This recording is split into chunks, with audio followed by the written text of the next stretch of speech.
Welcome, friends.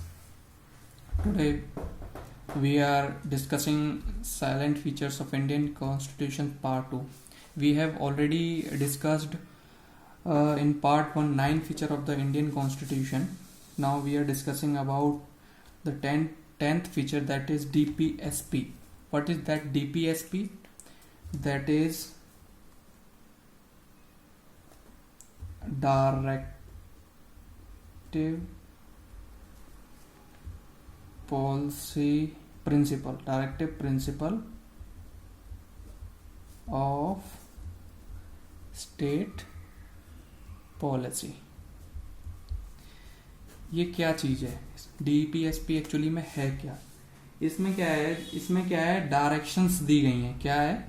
Directions for future. जो drafting committee थी constitution of India की, उसने डिसाइड किया कि जो राइट्स हमारे पास अवेलेबल नहीं है, जो हम सिटीजन्स को नहीं दे सकते, उनको हम अंडर DPSP मेंशन करेंगे. व्हेन अवर कंट्री और state is capable to do so he will add them to the fundamental rights. Direction for future government. If resources are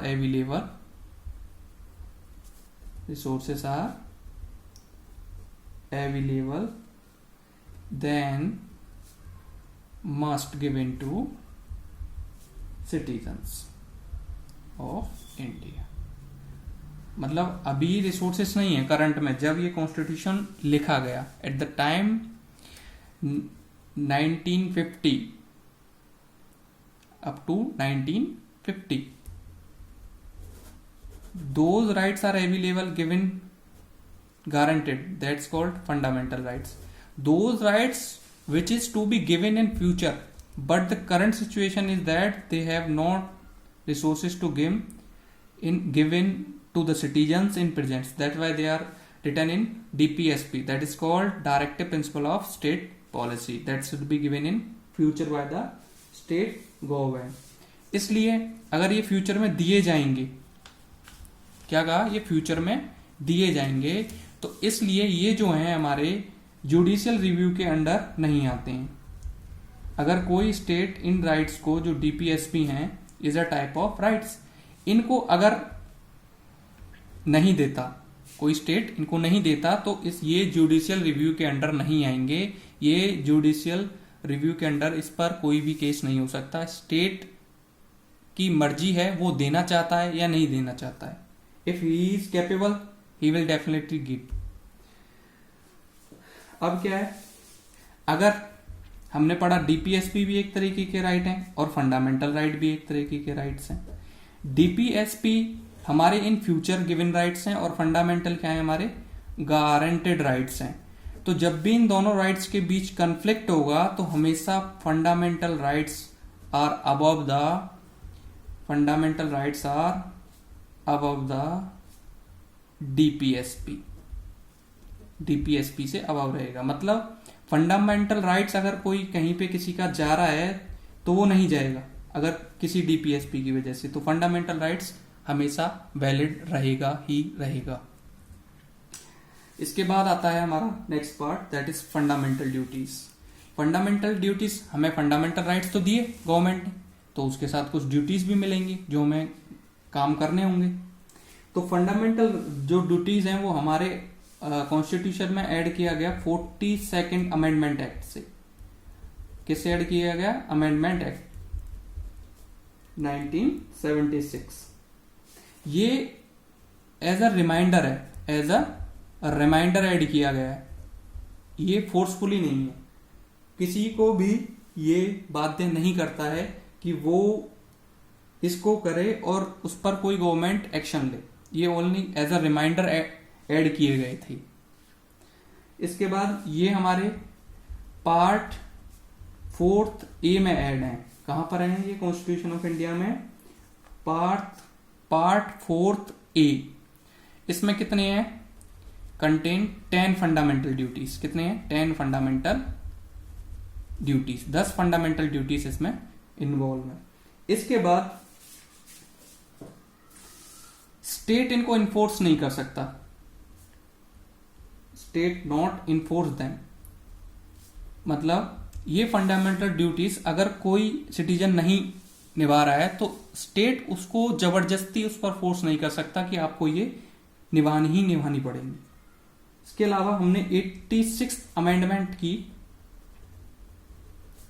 act 2002 में, जिसमें हमने 11वीं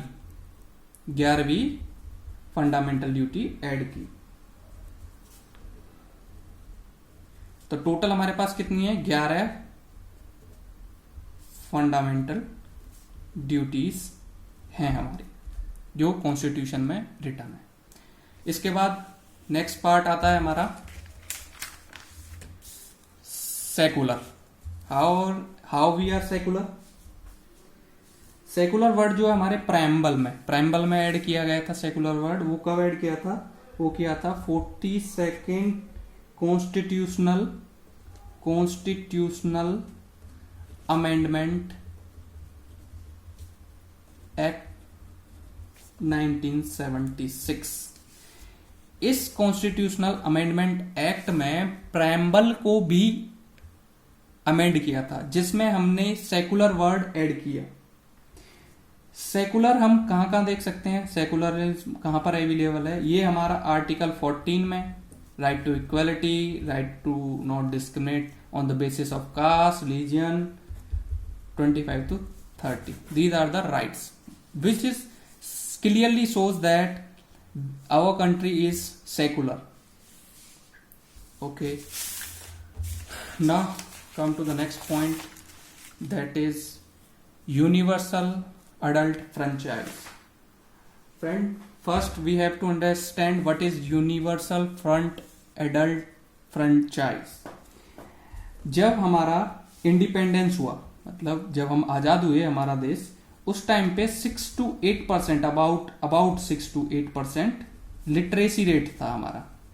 मतलब 6 से 8% ही लोग पढ़े हुए थे। तो उस टाइम ये डिसाइड करना कि राइट टू वोट, फ्रेंचाइज का मतलब राइट टू वोट देना सभी को, जितने भी हमारे सिटीजन्स हैं सबको देना है या नहीं देना। तो ये हमारा भीमराव अंबेडकर जी ने एक बोल्ड डिसीजन लिया, जिन्होंने सभी everyone in the Indian territory have right to vote above certain age, मतलब कुछ सर्टेन एज होगी उससे ऊपर, anyone above certain age but not unqualified by other regions then he or she is eligible for vote.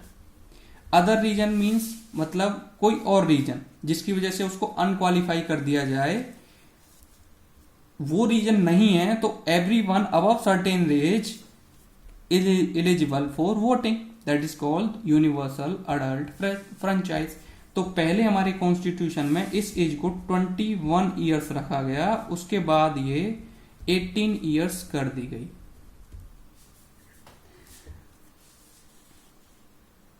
इसमें क्या हुआ? इसमें हमने क्या दिया? इक्वलिटी दी, माइनॉरिटी दी, क्या क्या दिया? इक्वलिटी है, माइनॉरिटी को भी ये मिला है कि माइनॉरिटी भी राइट टू वोट है, रिस्पेक्ट भी है उनके लिए, उनके पास भी वो राइट है, सबको ये चीजें दी गई। इसमें क्या है? माइनॉरिटी में जो लोग होंगे वो भी राइट टू वोट है, उनको वो भी अपनी ओपिनियन रख सकते हैं। इसका मतलब ये नहीं है कि हम उन लोगों को दबा रहे हैं, तो उनके पास भी राइट है जो हमारे पास राइट है, तो सबको बराबर राइट दिए गए। इसके बाद हमारा नेक्स्ट पॉइंट आता है सिंगल सिटीजनशिप। अगला पॉइंट क्या है? Single citizenship. सिंगल सिटीजनशिप का मतलब है कि वो जो सिटीजन है वो किसी भी स्टेट में हो, कहीं भी रहता हो, but under Indian territory have only single citizenship. ये एक यूनिक फीचर है। क्यों? क्योंकि यूएसए में ऐसा नहीं है। यूएसए में डुअल सिटीजनशिप है। उसमें क्या है? एक सिटीजनशिप अमेरिका की होगी और एक सिटीजनशिप स्टेट्स ऑफ अमेरिका की होगी, जिस स्टेट में वो रहता होगा 2 सिटीजनशिप होंगी उसके पास। लेकिन हमारे यहाँ ऐसा नहीं है, हमारे यहाँ सिंगल सिटीजनशिप है। वो आदमी इंडियन टेरिटरी के अंदर कहीं भी रहता हो, कहीं पर भी उसको एक आइडेंटिटी दी जाएगी, वो ऑल ओवर इंडिया वैलिड होगी। कहीं पर भी चले जाओ आप, वही आइडेंटिटी आपको वैलिड रहेगी किसी भी स्टेट में, ये इंडियन टेरिटरी के अंदर।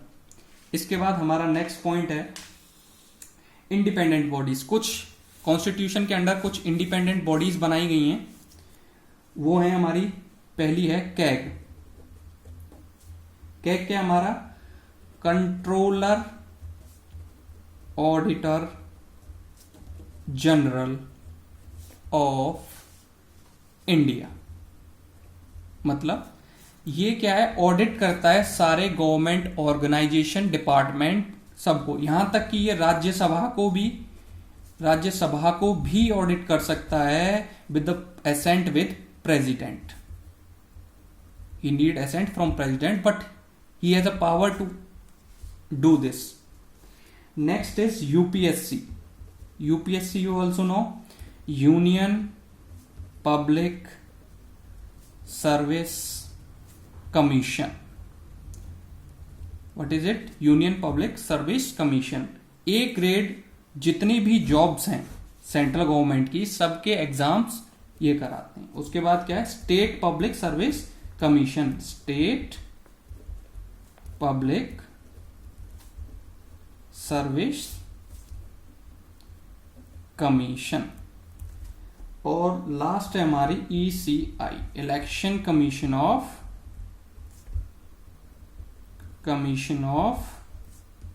India. Eight the time of election commission ECI have highest power. Even supreme court doesn't interfere in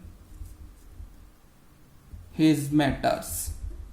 इनके मैटरों में जब eight the time of election even supreme court doesn't influence his decisions or matters।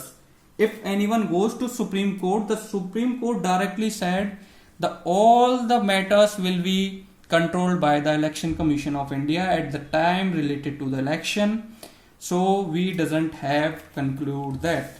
okay, next one is emergency provinces।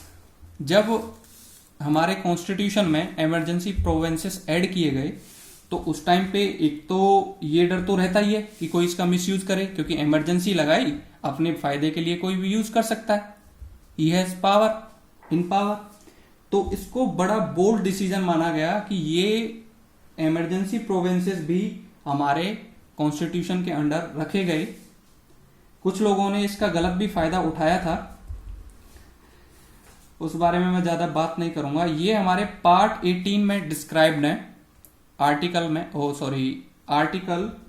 352, 356 and 360। ये 3 type की emergencies हैं। 352 है हमारी national emergency, 356 है हमारी प्रेसिडेंट रूल,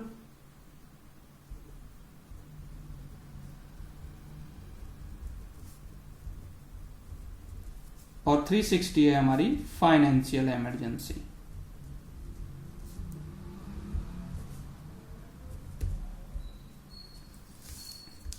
इसमें क्या होता है, बेसिकली जो पार्ट 18 है हमारा, जो पार्ट 18 है हमारा कॉन्स्टिट्यूशन का, उसमें बेसिकली क्या दिखाया गया है, क्या मतलब कि दिख रहा है, उसमें दिख रहा है concentration of powers toward centre.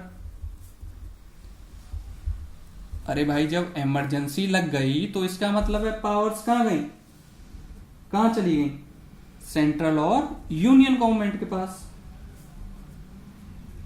लेकिन ये किया क्यों गया था, अगर मान लो उसको एक्सटर्नल थ्रेड है और सभी स्टेट, अगर ये ना होता हमारे पास तो सभी स्टेट अलग अलग काम करते, कोई कैसे रिएक्ट करता, कोई कैसे रिएक्ट करता। उस टाइम पर देश को एक साथ रखना बड़ा मुश्किल हो जाता। तो जो हमारे ड्राफ्टिंग कमेटी के हेड थे अंबेडकर जी, उन्होंने ये बहुत अच्छा कदम लिया और उन्होंने इस टाइम पर at the time of order government in order to protect the state,